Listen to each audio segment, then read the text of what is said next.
జీవితంలో ప్రశాంతంగా ఉండడానికి 3 సూత్రాలు ఇప్పుడు తెలుసుకుందాం.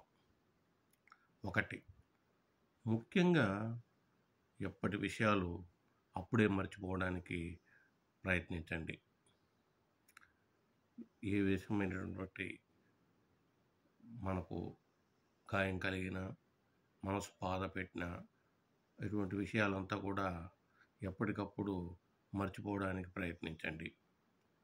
ఎప్పటికప్పుడు ఏ రోజుకు ఆ రోజు తాజాగా జీవించడం అలవాటు చేసుకోండి. అప్పుడే పూసి వికసించిన పుష్పంలాగా మన జీవితం సాగిపోతుంది. 2. ఎవరిని కూడా నిందించి మాట్లాడద్దండి. ముఖ్యంగా ఎవరితోనూ కసిరి మాట్లాడకండి. ఎందుకంటే మనం ఎవరిని కసిరి మాట్లాడినా అది మనపై వారిలో ద్వేషాన్ని కలిగించేటటువంటి అవకాశం ఉంది.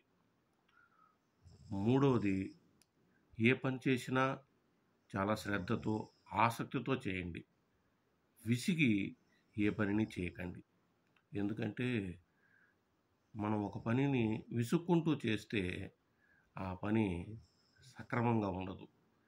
పైగా ఆ పనిని సంపూర్ణంగా మనం చేయలేకపోవచ్చు.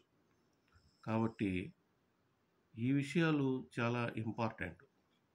కసిరి మాట్లాడకపోవడం, విసిగి పని చేయకపోవడం, ఎప్పటికప్పుడు విషయాల్ని ఎక్కడికక్కడ వదిలేయడం, ఏ రోజుకు ఆ రోజు తాజాగా జీవించటం, ఇలాగా మన మనస్సును గాని ఉంచుకోగలిగితే మనకు మనోవికాసం కలుగుతుందనడంలో ఎటువంటి సందేహం లేదు.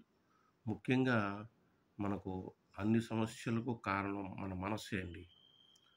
మన మనస్సును ఎప్పటికప్పుడు తాజాగా ఉంచుకోవాలి.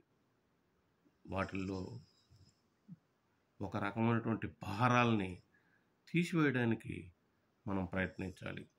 ఏ విషయాన్ని కూడా ఎక్కువగా తీవ్రంగా ఆలోచించకుండా తేలికగా ఆలోచిస్తూ ఆ విషయాల పట్ల మనం అవగాహనపూర్వకంగా ఉండగలిగితే అది మన మనోవికాసానికి, మన జీవన వికాసానికి, మన జీవితానికి ఆనందాన్ని, ఆహ్లాదాన్ని, ఇతరుల పట్ల మనకొక సానుకూల దృక్పథాన్ని కలిగిస్తుందండి.